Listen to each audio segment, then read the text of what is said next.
Good morning, everybody. This is your favorite fish biologist coming back to you on this Wednesday morning, coming at a special time. Remember last week I said we may change to 10 o'clock. Well, this week we decided to change till 10 o'clock. So I am not wearing a two-tone shirt. It's just the lighting here. The overhead lighting makes it two-tone, but it's not two-toned. It's just an orange shirt. Just want to say hello to everybody who's watching. I know we always get some latecomers, so we got our normal numbers of 6. I mean, our guest today is going to say 6 people. He normally has about 500 on his live stream. I consider this guy probably, if not the friendliest guy I've ever met from YouTube, probably in the top 3. And so for those you don't know who our guest is, I'm going to give you some hints. This is a towel I received from this person at Fishtoberfest. I want to show you. It is a dojo loach, and he's known for his dojo weatherfish farting on his live stream. For those of you who don't know who it is Bentley Pasco. So Bentley, let's go see if I remember how to do this. Okay, there we go. Bentley, how are you doing this morning? I'm doing great, Dr. Maz. So tell everybody where you're from in case people don't know. I'm sure most of the people here know you, but you know, there may be those people who've lived in a cave for a while and don't know who you are. Sure.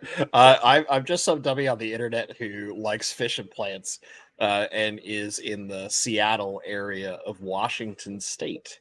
So obviously by my Kraken hat, I'm quite hoping that my Kraken do well tonight and make it to the next round of the playoffs. It would be fantastic. But yeah, I live in the beautiful Pacific Northwest where for 3 months of the year, it's very beautiful. And for the other 9, it's beautiful to people like me who love rain and cloudy skies. Yes, I like rain and cloudy skies as well. But here in Southern this year in Southern California, we had a little bit different weather. We actually had rain and cloudy skies, but this was a much stranger year than most other years. So just so you know, Joe Haney, the Kraken, are a hockey team, ice hockey team. Joe Haney is from the other side of the pond in our homeland, so to speak, if we look at it in terms of where not our ancestors, but our not forefathers. But how do you call them? Forefathers is kind of it. You know, our country's forefathers tried to escape from, you know, the platitude of problems they saw in their own system. But we're not here to discuss politics. We're here to actually discuss things that I cannot do in the home aquarium. And for all my experiences with fish, all my, over 50 years of experience keeping aquariums, one of the things that I cannot do is I cannot grow plants. I have a black thumb when it comes to growing aquarium plants. So as you can see over Bentley's shoulder there, he has a nice little tank. What is that? 5 gallon, 10 gallons? That's the 15-gallon Fluval Flex. It's like 13-ish gallons in the actual display portion and about 2 gallons in the rear chamber where it has all your filtration media. So we're talking 40 liters, Joe. I know you can probably go to gallons, but I can't do that. I can't do that math to save my soul. I'm so bad at doing the conversions. Yeah, my students, I only talk metric system in my class, and the domestic, the American students have no clue. All the international students have no problems with metric system, but those American students, they just don't know. For easy math, it's a much better system. Oh yeah. Empirical math is horrible. Yeah. So you can see he grows plants very nicely. I have actually picking up. I've picked up some plants from you. They were Java ferns. Yes. At Oktoberfest, where I got my towel from Bentley. We shared a common area. We both had booths at Fishtoberfest. Yeah. Mine was We the were like Amazon side by Research side. It was Center, great. and his was Bentley Pascoe's Plants. And he also talks a lot about your favorite fish to keep is Rainbow fish. rainbow fish. Yeah, so Yeah, he's a rainbow fish. I'm an Angfa kid in the Yeah, grand he's scheme of an things. extraordinary rainbow fish. But we're talking about plants today and my lack of being able to grow plants. So on the little thumbnail for today's live stream, I had a banana plant because when I was growing up, back in the 60s, yes, I'm an old guy. Back in the 60s, really the only plants that were available to me as a hobbyist were banana plants and anacris, LOD, whichever term you want to use. And both plants kind of, just withered away. And we even in those days, we didn't know any better, old metal frame tanks. We actually put the aquarium in the windowsill. So it got full light. And, the only thing that happened was the plants kind of melted away and you get a huge algae film all over the tank. So I can grow plants, but right now it's called algae, whether it's green algae or diatoms or cyanobacteria, blue-green algae. I can grow that pretty well in some of my tanks. And cladophora. I can grow cladophora. In my shrimp tanks, if I could sell cladophora in the pet trade, I'd make $1 million. But that stuff, honestly, like in a shrimp tank especially, is amazing, right? It's almost the perfect thing to have in a shrimp tank. One of my experiences, so my background, when I got back into the hobby in 2016, I was really into fish as a kid. My family on both sides have kept fish. But as a kid, it's your parents are doing all the work. You just kind of like them and think they're pretty, or stare at them for hours, which is mostly what I did. When I got back into the hobby, I really was attracted to aquatic plants and building some piece of nature in my home. But I've said this many times that people don't believe it, but I'm horrible when it comes to terrestrial gardening. Like anything that I have tried to plant never goes well. So I was terrified in a sense of getting into aquatic plants because I've just had this bad run of luck with terrestrial plants. So if it's not really well established, I'm probably going to kill it. So I assumed that I had a black thumb. And for my first, mostly in this tank here that's behind me, this is actually the first tank that I started with when I got back into the hobby. I was trying to do a small aquascape, nothing too fancy, mostly just like a couple pieces of rock and plants to go with some fish. And the first 3 attempts I had at keeping plants, I killed every plant I put in this tank. And I remember this was back before the aquarium co-op, for those that know Corey and his company, had gotten like super huge. They, I think, were still sub 50,000 subscribers at the time on YouTube. And that was when he was doing all his like day in the life videos and all that kind of cool stuff. I remember going in, Corey happened to be in the store, and I was talking to him. I'm like, hey, I need an absolutely like idiot proof plant because I keep struggling, and I want to get something that just builds some confidence so that I'm not worried about trying again. I'm a persistent person by nature. Yep.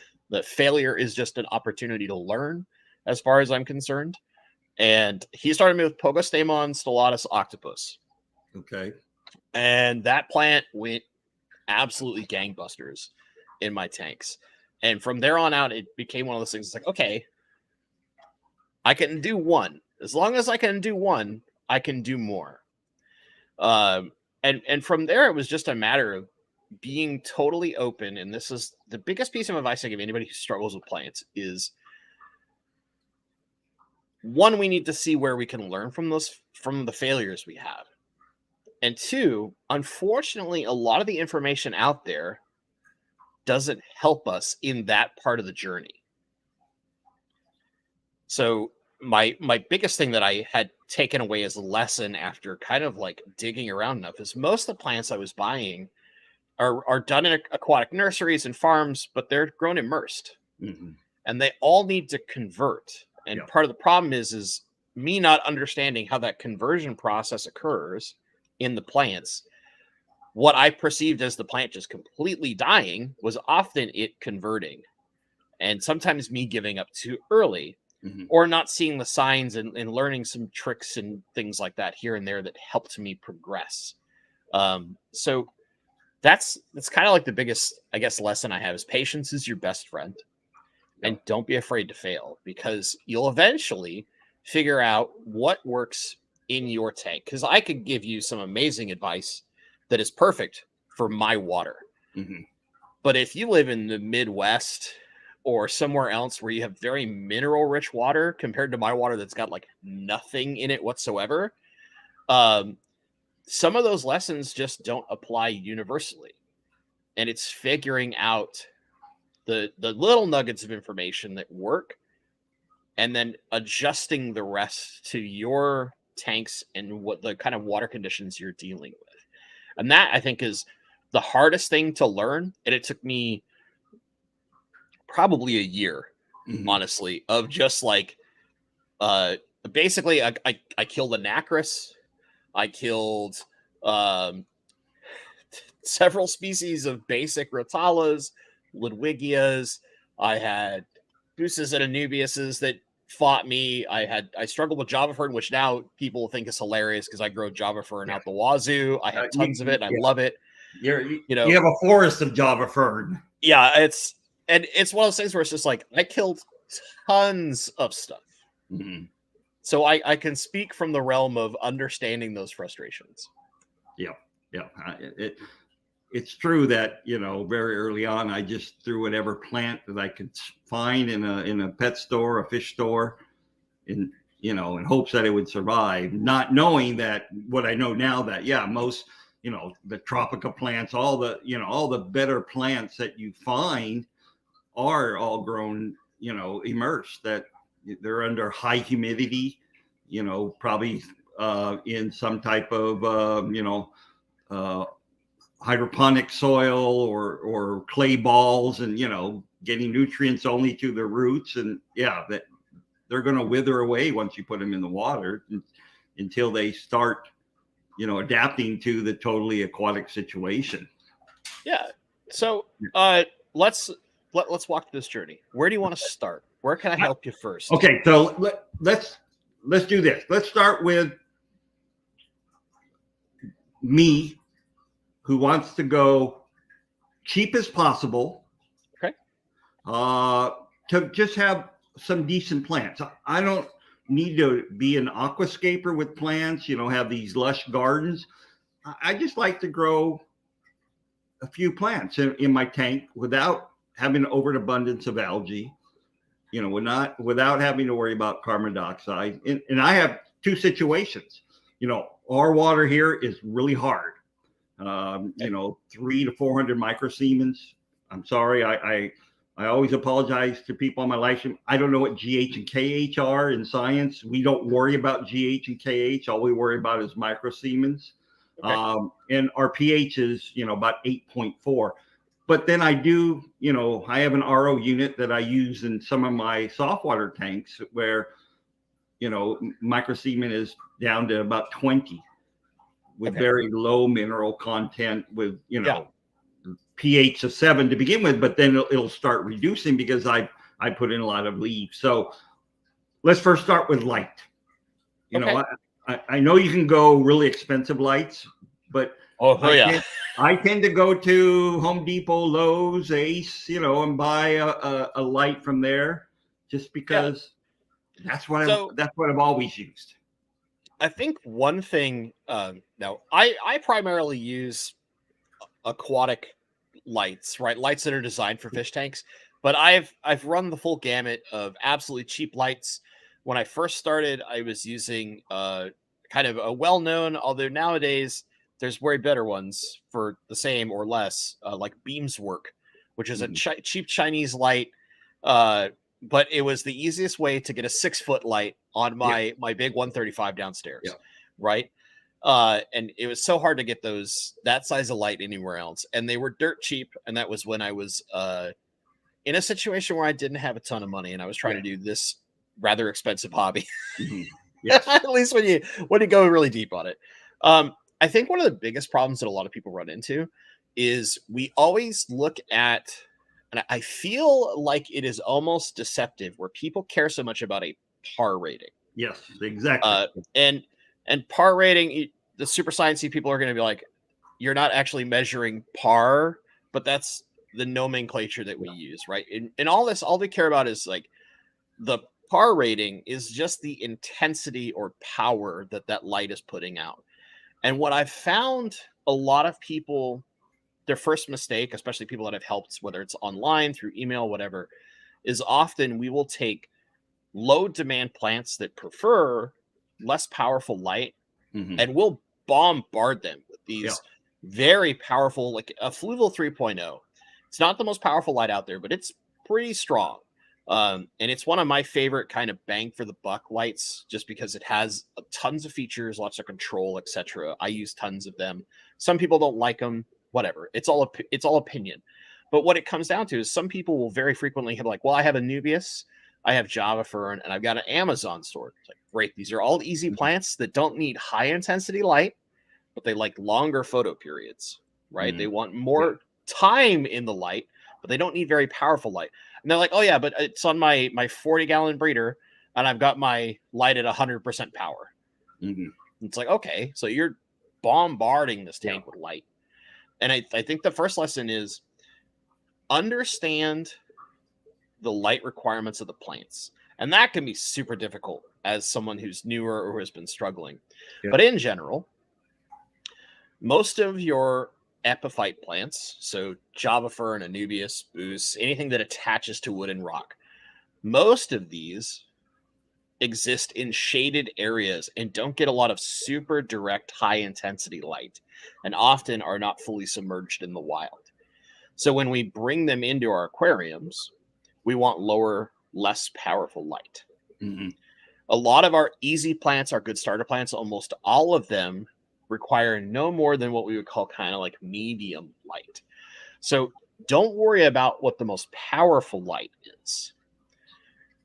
Worry more about, can I adjust the intensity of that light? So my favorite example would be, things like the Phoenix lights, the 24/7 models, they're adjustable. There's lots of cheap ones, whether it's like JC&P, Haiger. There's like a million Chinese knockoff companies that all sell basically the same light. But I think Haiger is the one that most people know the best, where you can adjust the light. And maybe it's not in big numbers. Maybe it's only by 10% at a time. But the important part is we don't want a light that sits static. No matter how good a light is, an example I'll give you is the UNS Titan. It's a $450 light. It's like a portable sun. I mean, this thing is super powerful, and it only goes on and off. But you know what? If you put that portable sun, this amazing high quality light, on a tank full of just Anubias and Java Fern, you're going to have algae everywhere, and you're going to struggle. So my first advice is pick a light where you can alter its intensity. You don't necessarily need fancy timers. You don't need to be able to adjust every individual color spectrum, just the overall power of the light. And there's tons of great examples. Like I said, Haiger is probably the most common one that people are familiar with in the United States on Amazon that is fairly inexpensive. Just find something you can adjust. If you're dealing with something like a Home Depot shop light or something like that, find a way to raise it off of the tank more.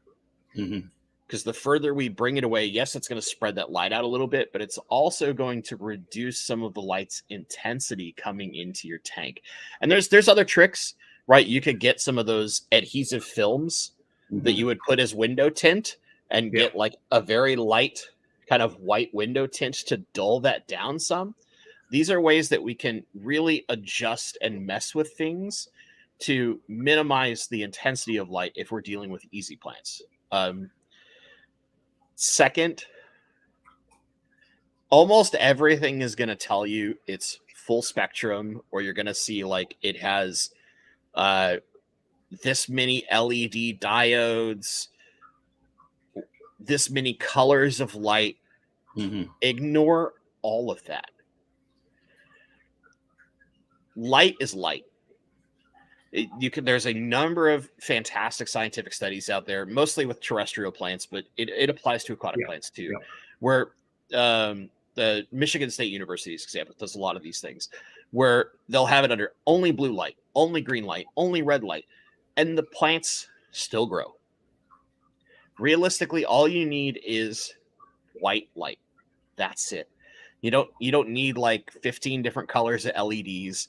I mean, yeah, it might look cool and sound fancy, but you don't need that stuff. Start simple. Have something where you can adjust the intensity. And then if it doesn't have a built-in timer, or if it does and you question it, just go get yourself a little like Casa Wi-Fi timer, or even one of those big chunky full mechanical ones to control the light. Make sure that you're not giving random amounts of lights. Because if it's, I wake up, I go downstairs, I have my breakfast, then I go feed my fish and I turn my lights on. And then I go to work and I come home and I do this and I do that. Oh, I forgot to turn the fish tank off. It's time to go to bed. Or, well, today I turned it off before I did dinner. You don't want that. You want consistency, because consistency is what nature does. Nature is very consistent. It might be seasonal, but you know what? Throughout those seasons, you're getting about the same amount of photo period, that time of light every day. So if we focus on those things and make our own like little slice of nature consistent, solving the problems we encounter become easier. When we add too many variables, that's when it's a nightmare. So get yourself a timer. I would say as a starter, 6 to 8 hours of light tops, unless you're really dimming that light down a ton. And then you can start looking at longer periods of light if you want that. Or you could do something like, I've had a number of people have success. I personally don't use it, but that just has to be with how I do things. And I've adapted my personal like maintenance routines around this. You can put siestas in. If you have a Wi-Fi timer, have your lights come on for like 4 hours while you're at home in the morning. You go to work, have them turn off. Then about an hour before you're going to come home or whatever, have them turn back on. Then when you get home, your fish are kind of awake and active. Your plants have kind of opened up, but you're limiting the total amount of light they're getting in a day so that you can limit the risk of algae and things that make this a little bit harder. Okay. So light number one. And, we had a comment in the, in the comments. Of course, it would be in the comments. Where else would it be? But, some people, in what I used when I was, early on, were the grow lamps, the fluorescent grow lamps. Yeah. They work, but like you said, it really just need white light. Yeah. Grow lamps primarily have the red and the blue range, which is most of PAR, the true technical PAR term. But, plants, despite what we think, really absorb a wide variety of spectrums of light. They have all these accessory pigments that utilize light outside the normal range of, the chlorophylls that really do the red light area. Yeah. And I mean, even there is and I've had some minor debates with some friends inside the fish hobby. It's like, there are plenty of studies that show pure green light on green plants is actually very effective, because despite the fact that, it reflects the green light so that our eyes perceive green, they still process portions of that green light in photosynthesis. And actually green light does something very different compared to blue or red lighting that can be extremely beneficial to plants. So don't think you need to have specific colors of light. Honestly, just white light is fine. And if you can, personally, I avoid grow lights because that excess blue light is something that, especially black brush algae or black beard algae, really gravitates toward. That actinic light is something that I'm kind of notorious for telling people on the fluval light, turn your blue almost all the way off. and a lot of people don't like that because it leaves like a yellowish, warm cast to the way that we visually perceive the light. Mhm. But I have found that when I do that, I almost never get blackbeard algae in my tanks. Where if I pump that blue light, I inevitably am going to fight it at some point. Yeah, especially the bacterial algae. We call them algae, but they're really a bacteria. They really like those photosynthetic bacteria. Really like the blue and the ultraviolet rays down towards the very low end of the spectrum, what we would call the low end, but it's actually has more energy down there than the red light. So yeah, it all depends how you look at light in terms of energy. Yeah, which level of science do you want to pay attention to? It's the I don't want to get there. I taught botany for 20 years, even though I'm a fish biologist. So you would think I know how to grow plants underwater, but no, I don't. I can teach the technical aspects. That's about it. The practical aspects, don't ask me how to grow corn. I couldn't help you there either. So that's okay. Yeah. In a field, that's how you grow it, right? That's right. Go to Iowa. That's how you grow corn. Oh, yeah, there you go. Yeah. They know what they're doing. They'll teach you. So let's say we have a decent light and we're matching it to whatever plants we have. And I think that's a big aspect, is that when you go to a store, a lot of pet stores, unless they're, an aquascaping store that knows all about all the individual plants, they're not going to really be able to tell you, outside of what you could read, what plant really is okay with low light, what plant needs high light. And so you're going to pick plants you think are appealing to you going together. That the aesthetics of them going together is what you're going to do. And so when we buy plants, we buy a mixture of high light plants and low light plants. And so, you can't cater to them both. Right.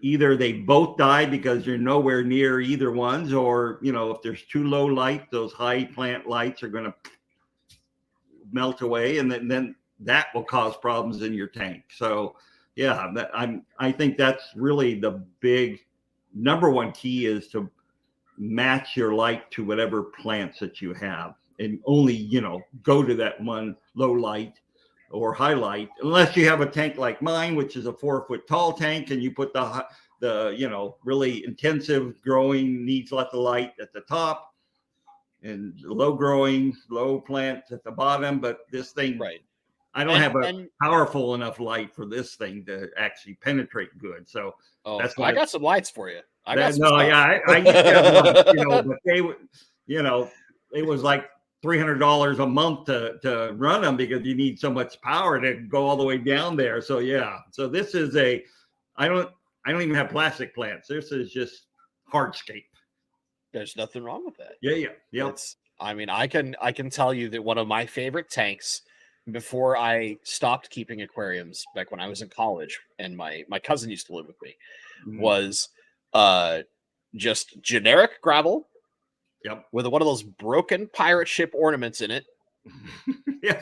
In a 55-gallon bow front that had a Jack Dempsey cichlid in it, a red devil, one suicidal bala shark, and that was basically it. And like one feeder goldfish that the Dempsey decided to leave alone, and that was his friend. Yep. And that's it. And I still love that tank to this day, because it was more about the fish behavior and not necessarily like trying to create a slice of nature, which is more my jam nowadays. But I still have an affinity. I think back to that tank very fondly and often, because it was just hilarious to have that little Jack Dempsey just poke out of that pirate ship every once in a while and be like, "Hey, what's going on?" "Yeah, all right, I'm going to go back in there." I stopped having the pirate ship when I realized a Cory had gone in there, wedged itself in, and died, and didn't realize it. So, no. I stopped, either patch the hole in that ship or get rid of the ship. And I decided to get rid of the ship. And one of the other things on light, an important thing that I'm kind of missing is if you do have a light that you can't control the intensity on, one thing that you can bring that intensity down with is floating plants. Yeah. Because they'll provide shade. So if you're trying to do mostly like really simple plants like your crypts and anubiases, all these things that really don't need a lot of light, but you've got a light that just comes on and it's a portable sun, but you really like that light because it makes your fish look amazing, have some floating plants that will diffuse that light. It'll reduce some of the intensity, and the floating plants won't care. They'll love that stuff. Mm-hmm. So, there's other ways. There's lots of ways that we can, it's the ancient adage of, there's 11 ways to solve a problem. Yeah. Or 100 ways to solve a problem, however you want to put it. There's lots of ways to fight some of the problems when it comes to design of a tank, when it comes to plants versus lighting. So don't be too terrified to be like, well, I can't find a dimming light that I like that's in my price range, and I only want to use this shop light that I already have. I don't want to buy something new. That's okay. We can find ways. It's just about thinking a little outside of the box sometimes. Yeah.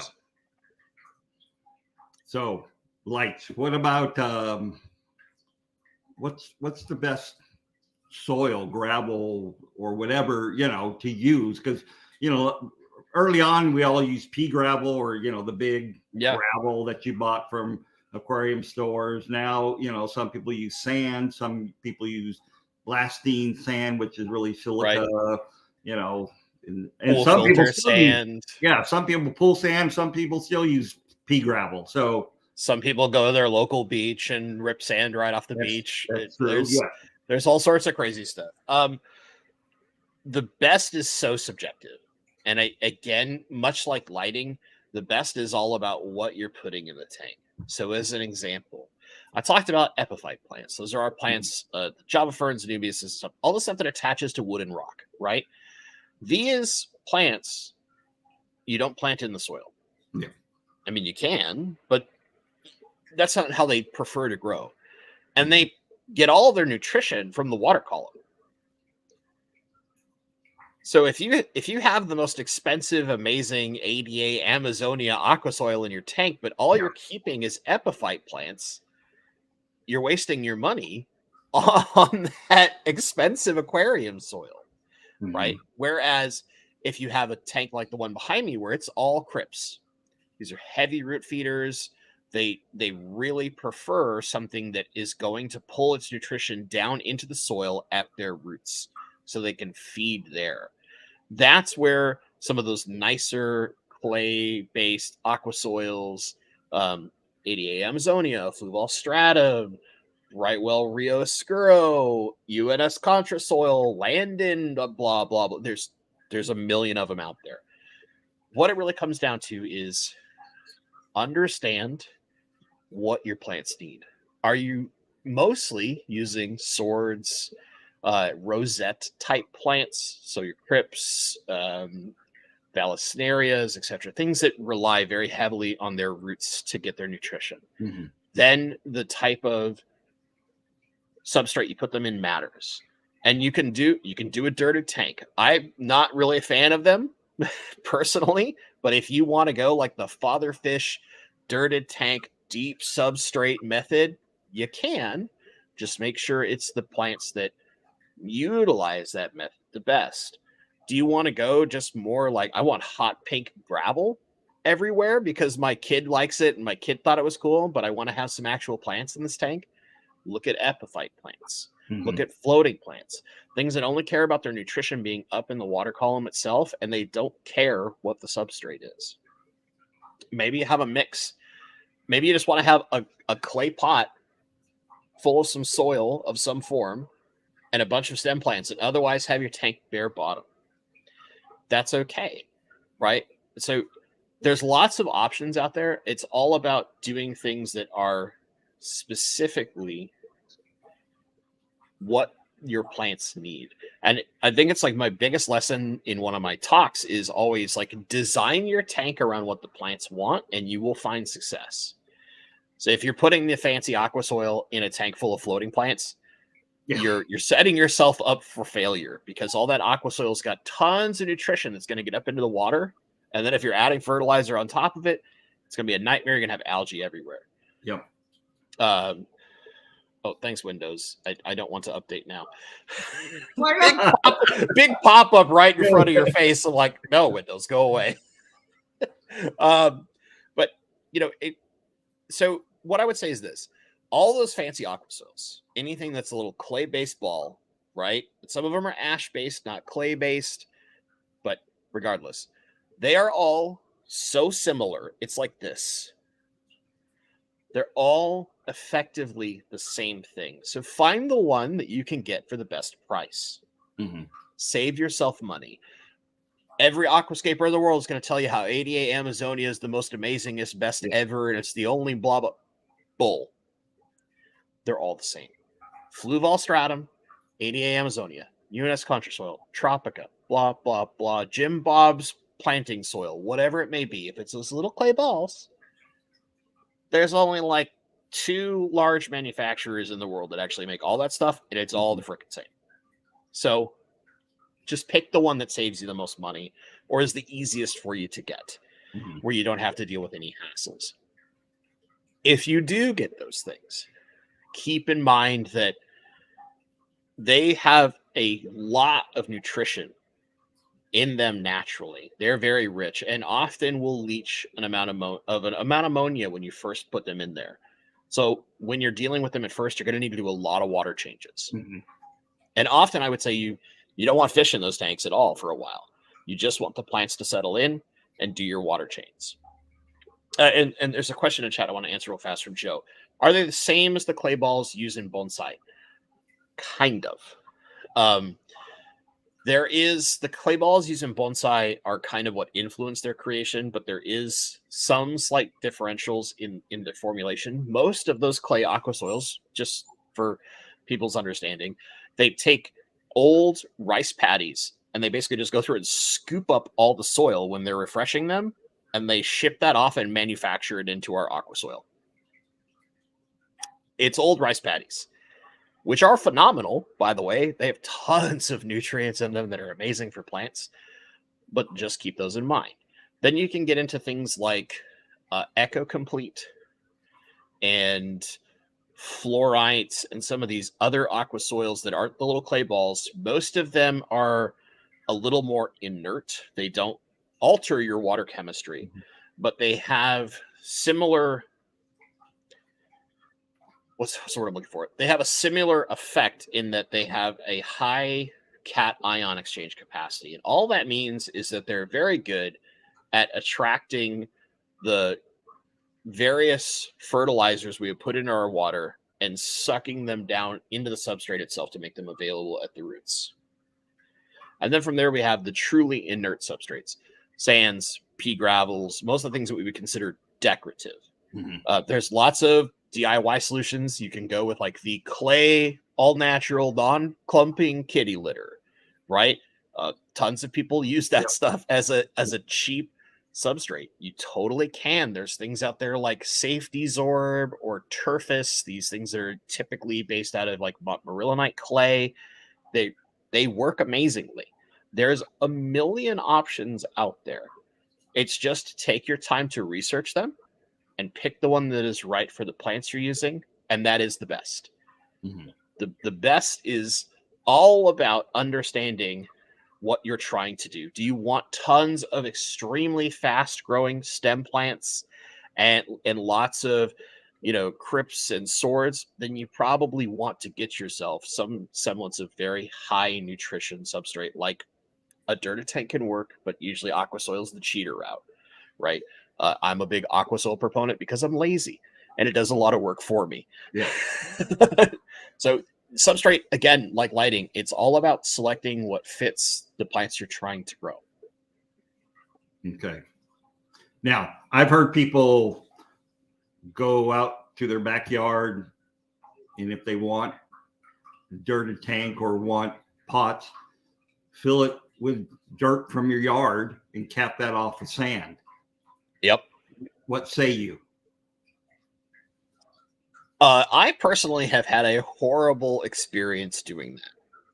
But that is mostly because I think we often forget one of the better rules, whether you're trying to do a wall stat tank or whether you're doing, there's several creators who live and breathe by the dirted tank method. The big thing is we often put too thin a cap on top. Mhm. And what happens is, whether we're doing a water change or maybe we've got a fish like corridors and stuff that love to dig in the substrate, especially if you like keeping any of your earth eaters, anything that really re-engineers your substrate, they'll expose that dirt. And when that dirt actually gets up into the water column, it is a nightmare. The cap is super, super important. So the rule, the guideline that most people like to go on is for every inch of soil, you want 2 inches of cap. And I would argue you actually want 2 inches of cap for every half inch of soil. Wow. Okay. A really thick established cap is just a important safety precaution. And so you might say, like, oh, well, then you want to do the deep sand bed method that like Father Fish preaches and stuff like that. Sure. If you want to go that route, go for it. I personally am not too big on dirt. And part of that just comes down to when you have those caps, you're limiting the amount of water flow that gets down into that area. Mm-hmm. So certain bacterias that are vital for the transference of nutrients at the soil level and roots, if you dig deep enough into the science, which is too smart for me, I only basically understand how it occurs. Really understanding it is too much for my poor brain. But from talking to some of my friends, when you start limiting that water flow and that oxygen amount, some of those bacteria that are really critical in an aquatic environment go away. Mm-hmm. So getting the healthiest potential plants starts becoming a limiting factor. Is it possible? Absolutely. I've seen people with dirted tanks that have Amazon swords that make me jealous. And I've seen incredibly lush dirted tanks out there, but they have their own risks associated with them. So it's one of those things where you can't be constantly ripping plants in and out. If you want to change and restructure things constantly, don't do a dirted tank. Yeah. Dirted tanks are great if you're going to set everything in once, set it and forget it. And that's how it's going to be. So typically you want lower demand plants that don't grow super fast, but will over time take up a bunch of area. Amazon swords are a great example of this. Mm-hmm. Crypts, great example of this. Ballastaria can do this too. It'll just expand on its own, but you basically set it, forget it. But if you're trying to do like a really cool aquascape idea or whatever, usually you're better off with something like an aqua soil versus dirt, because every time you move a plant or plant a plant in a dirt setup, you risk disturbing that cap. And if you disturb that cap in the wrong way, that's when you can run into big problems in your aquarium. And you can do the same thing. You can take aqua soil and sand cap it. MD Fish Tanks is like famous for doing aqua soil in a mesh bag and then covering in sand and gravel. And it's effective. So you don't necessarily have to have dirt if you want that decorative cap. You can do it with anything. Yeah. It's just about thinking a little outside the box on how to do it. Now, one of the things that many of us have plaguing our tanks, whether you have plants or not, are Malaysian trumpet snails. So, I've heard both ways are good if in a plant tanks are not good. Mm-hmm. So what do you think of Malaysian trumpet snails in a planted tank? Love them. Now, part of that is because I live in the world of aqua soil. I have basically aqua soil everywhere. And one thing that they do for me is they help process some of that extra mulm that gets deep down in the aqua soil.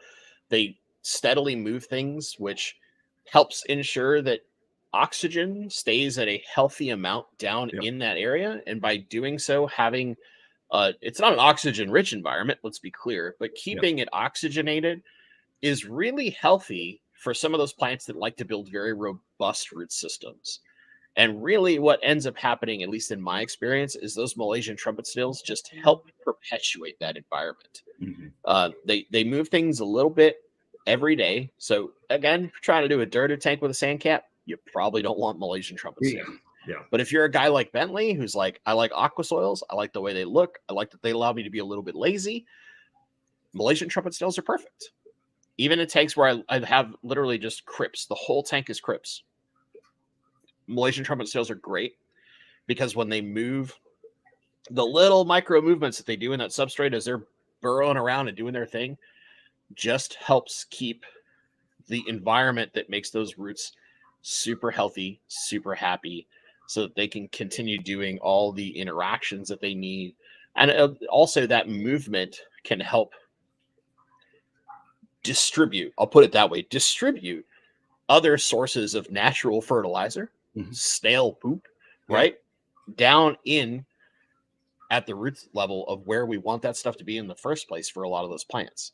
They can process things that might be not as fine into something that is even finer, and that's just easier for our plants to deal with. And it's a part of building, in my head, an ecosystem. Right? They exist in nature for a reason. So if I'm trying to create nature and they start existing in my tank, I'm just building nature. You know, your root system of your plant, whether it's terrestrial plant or an aquatic plant, will tell you a lot about the requirements. And most of our plants that we keep in the aquarium have very shallow root systems. That means, you know, roots need oxygen. And those snails will actually help, you know, distribute the oxygen by burrowing in, by loosening the sand grains, will help oxygen get to those roots. If you have, you know, you don't have anything moving that soil around, that area underneath that plant is going to get stagnant, and you will get die-offs because of that, because the roots just start rotting without that oxygen. Yeah, I can tell you an example, an observation I made, I think it was like 4 years ago now, in a tank where I had a number of crypts doing okay. They weren't giving me like super lush, bushy crypts, but the substrate system was exactly the same as another tank where I had these massive, basically bushes of crypts. And when I started removing some of them, because I was trying to figure out, like, did I just put them in the wrong place? Is there something going on in the soil? What's going on? When I removed a couple of them, I noticed in the tank that was having trouble, the root systems were really shallow. They're small. They had nice, healthy, fine white roots, but they had these huge, like, almost like spiderwood, this massive network of teeny tiny roots. Go to the tank where they're doing really well, that has happenstancely a bunch of Malaysian trumpet snails in it. Deep root systems. And instead of tons of these like fine hair-like roots, there's just lots of thick, branching, strong root systems that pulled up a ton of aqua soil with them when I was going to harvest some plants for a local club auction. And I sat there looking at it. I was kind of sitting there thinking about it. I was like, okay, maybe the difference, because I know the other tank has no Malaysian trumpet snails. The only thing it's ever dealt with was some ram's horn snails that I put in there on purpose. There has to be something to do with compaction or something in the lower levels of substrate, because they're about the same amounts of substrate, same size tank, same light, almost everything the same parameters. But the difference being nicer root systems, Malaysian trumpet snails. Shallow, kind of more fine, almost spiderwebby roots, no Malaysian trumpet snails.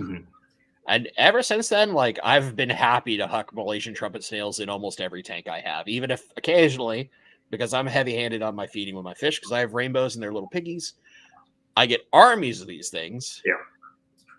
But in every tank where I have crypts and an army of these things, whenever I pull crypts out, they have incredible root systems.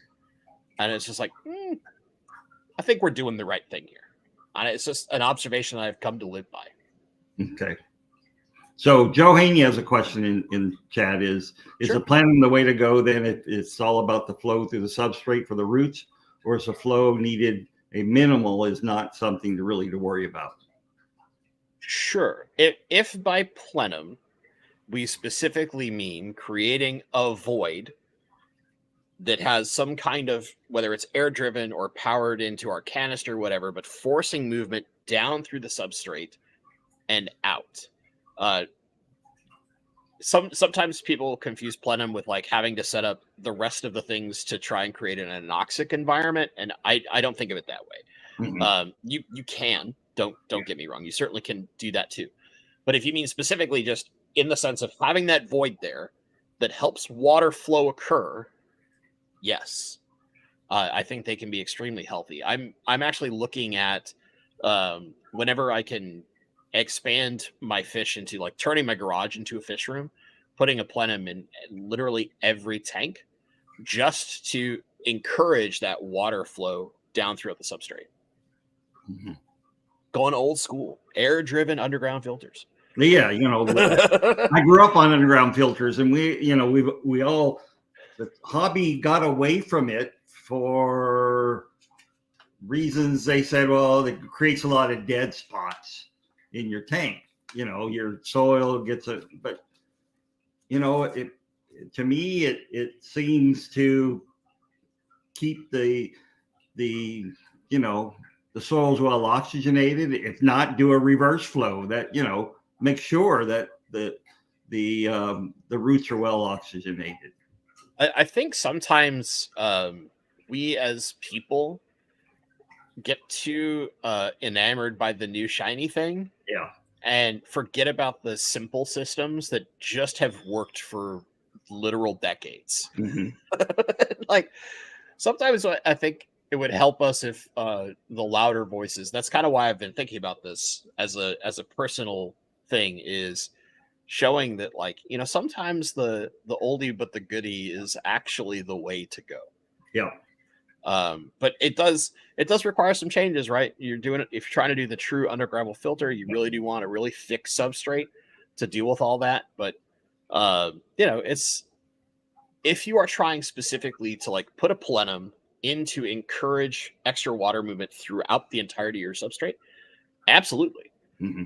It's just whether or not you care about the visual aesthetics of the tubes coming out from your filter plates in your aquarium. If you care so much that you don't want to see those, then of course you're going to get away from that, and maybe you'll look at some other ways to encourage that same behavior. But if you don't care, like someone like me who's totally function over form, then you'll look at that as like, this is a good solution. Yeah. So what's your take on fertilizers for your tanks, for your planted tanks? If we're going low tech per se, Sure, we're staying right now with the low lights because low light plant, because a lot of my tanks are black water tanks, and Misa had a question very early on about what are good plants for black water tanks, and so those low light level plants are perfect for those types of tanks. Yeah, well, and also you can think about it. There are a number of plants like your Cephalandras, your Crips, Mm-hmm. some of your Microsorum species, so what we know as Java fern, but there's lots of these species that grow all over the world that are in the Microsorum family. Many of them come from high tannic waters. Mm-hmm. They come from black water systems, just not necessarily the Amazonian black water systems that we most often associate with black water tanks. So there are tons of options out there. Really, what it comes down to, does the plant require very low light? Then it probably can do okay in a black water system. So to answer that question, now to switch and talk about fertilizer, I think it depends mostly on your fish stocking and the particular plants, because certain plants, Java fern is a great example. They are huge hogs on certain specific nutrients, and most water systems, Java fern is the best example because it likes potassium, and potassium is very rare to naturally, big quotation marks around naturally, occur in a water system. Yep. We almost always have to add potassium. Exactly. So in the case of fish waste, you're really not getting significant amounts of potassium. So if you're seeing Java fern and all your other plants thrive well on just fish poo, but you always have holes in your Java fern struggles, it's because it just isn't getting enough, but mostly potassium, but some of the other micronutrients. Yep. So what I would say is if you have a super high stocking level, let's say you're crazy Bentley, you've got this massive guppy colony, and yet kind of really don't need to actually add fertilizer for most of your plants. That's okay, as long as you know how to identify where problems occur. And the way that I usually fix that problem is I suggest kind of lean dosing fertilizer. And what I mean by that is if you were to use like an all-in-one liquid like Aquarium Co-op's Easy Green, Nylock G Thrive, Tropica Specialized, there's a million of these. Again, right? Anytime there's a product when it comes to planted tanks, there's like 1,000 variations of this out there. The 2-hour Aquarius, blah, blah, blah, blah, blah. We can find tons of them. If they tell you like you do 1 pump per 10 gallons once a week for a low light tank, then what I do is I try to stretch that over the week. So instead of only dosing like in a 40-gallon breeder, my favorite tank size, instead of dosing 4 pumps after my water change, you know, and then I just do that once, I'll do a single pump every other day. Or I'll do 1 pump 5 days a week. And then I'll take 2 days off. One of those days be my water change day, whatever that may be, right? I'm trying to spread out that fertilizer dose. And I personally think that lean amounts of fertilizer the entire time are going to lead you to a healthier tank overall and be better for fighting algae in the long run. This is a long run game. Often when we run into algae problems, it's not a quick fix. It's a slow, careful tinkering fix and finding balance. That's the hard part about nature. Nature is all about balance. We could get into the climate side of this, but it's all about balance. So seeking that balance is easier when you're doing small adjustments the entire time, right? If you're trying to do big swingy things, so like dosing all that fertilizer one day, it's this big spike and then it slowly tapers off instead of just doop, doop, doop. And what I've found in my personal experience is when I spread those things out, when I make it kind of lean and easy, I'm less likely to encounter problems, even with my easiest plants. And I'm more likely to just get long-term healthy plant density because they always have something to feed on. There's always something present. And in the struggle times or whatever, they have enough kind of storage, if you will, to get through some of the problems. So if I have an algae outbreak, if I run into cyanobacteria and I'm going to do a blackout for 4 or 5 days, those plants have been feeding plenty for months ahead of time. So they can handle a week with no light and come out of it and basically look like nothing has happened, but all the algae's dead. So, you know, it's one of those things where I think fertilizer, is it necessary? Yes, question mark. Yes, in the sense of do you want to make it easier on yourself in the long run and not deal with some of these other individual problems that can prop up over time, and you want to get some good, healthy plant density? Then yes, it's necessary. Do you absolutely have to have a specific type of fertilizer? No, not at all. Because if you're a tank full of epiphytes and you're only doing root tabs, you're not helping them.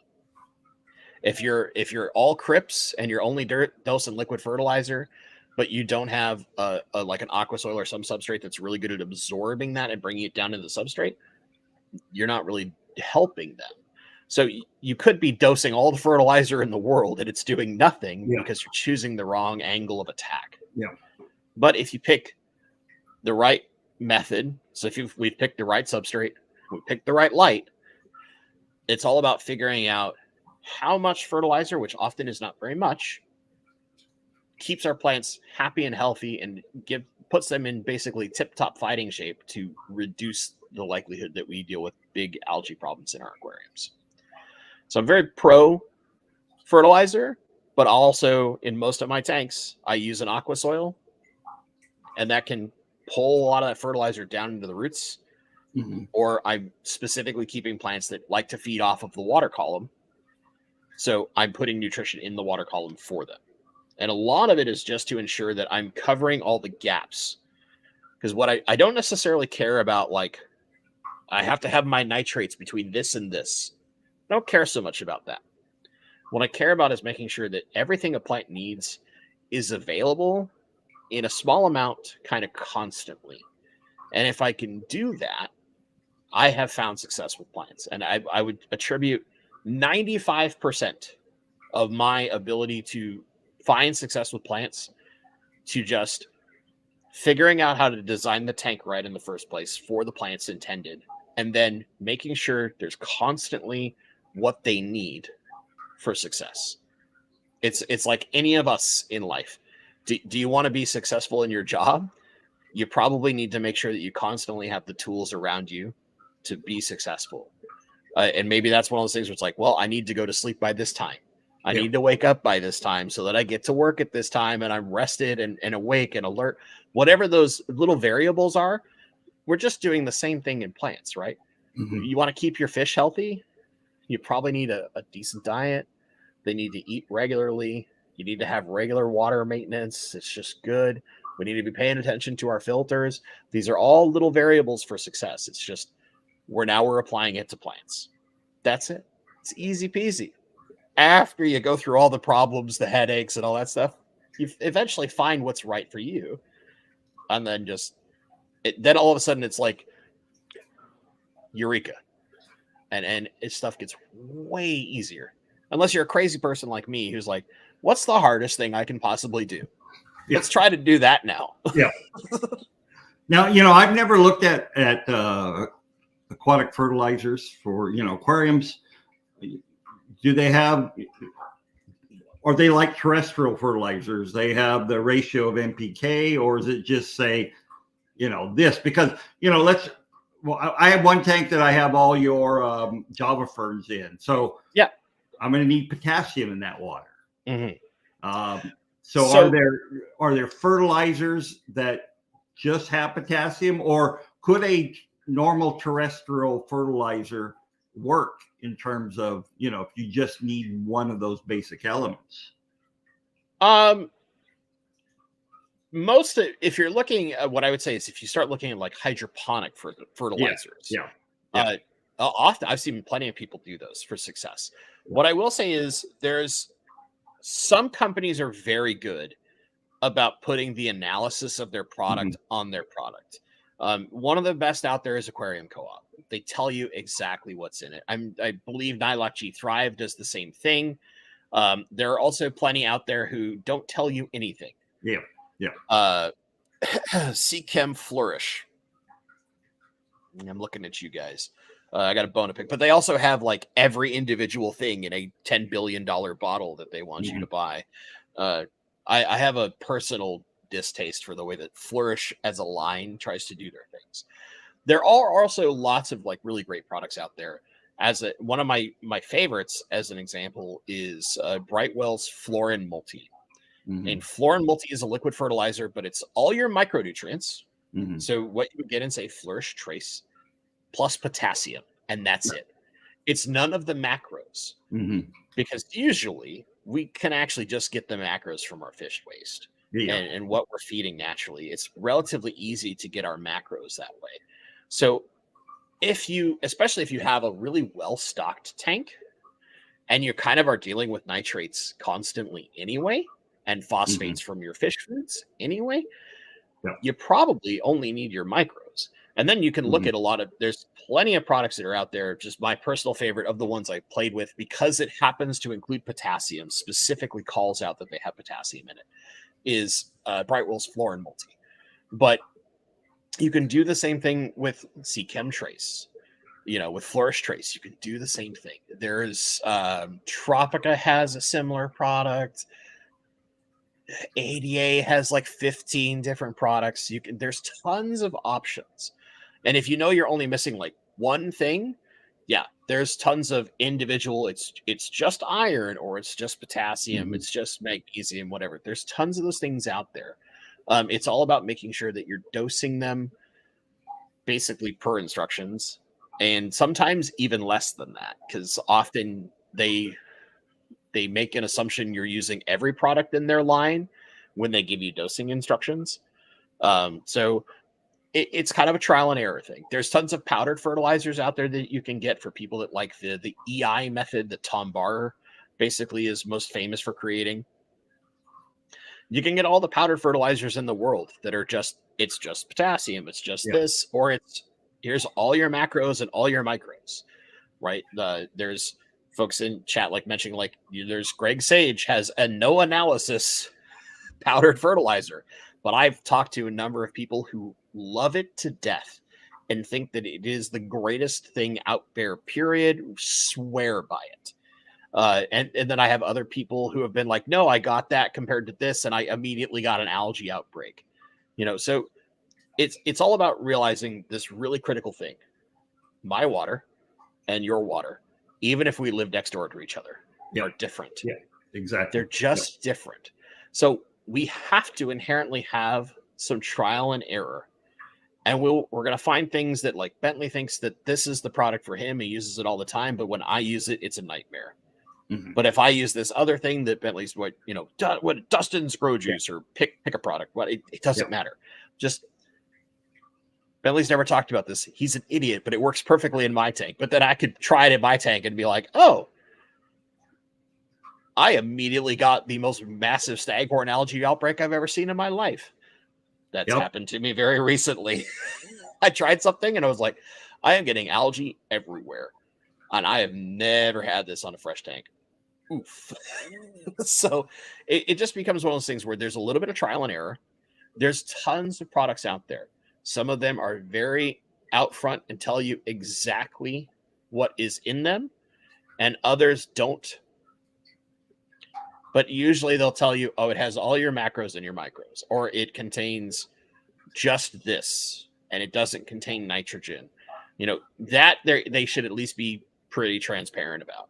So if you have a heavily stocked tank, you might not need the nitrogen. You might only need your micros and like potassium. Mm-hmm. And if that's the case, there's 5 or 6 products out there that are phenomenal. My personal favorite, like I said, the Brightwell stuff. But that's just because I've used it. I like it a lot. But I also haven't tried 3 of the other 5 products I can think of. Yeah. So I could like those just as much. I just haven't tried them yet. Okay. Sounds wonderful. Now, all I need to do is take your advice and put it into practice. That's always the hard part. Yeah. Figure out what worked for me in my bad water. Yeah. The practice thing is tough, right? So like I've learned lots of habits from my own trial and error. Yeah. And I think the biggest thing is for whether it's you folks watching, whether it's you specifically, Dr. Maz, like as you run into problems, my biggest advice is try to look at each one of those as a puzzle. Mm-hmm. And try to figure out each of the pieces in the puzzle. And were you having success at one point? Let's reel back and think about what were we doing when we were having success before we changed something. Or if it was, I've never had success, and all of a sudden I'm starting to see success. Well, what's the one thing we changed or 2 things we changed? And do we need to keep upping that particular set of changes? Or is it just like, okay, these are the first steps in a series of changes that are going to take me toward long-term success? Yeah. And there's phenomenal resources out there. There's lots of great information on the internet. There's also information that like should be great, but might not apply to you because of how your water is or the fish you're trying to keep, right? A great example, if you're keeping fairly sensitive fish and somebody's saying, oh, you know what? I like to dose marine reef salt to get all my micro things in there, but you're keeping Corydoras, right? You might be like, well, probably don't want to dose the salt. Probably want to find an alternative way to get the same solution.